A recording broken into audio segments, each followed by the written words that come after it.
बीजती गंगा जल में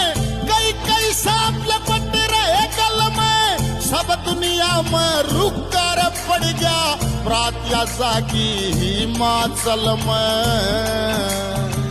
नाचे कोई बराती गावे दुनिया देख देख घबरावे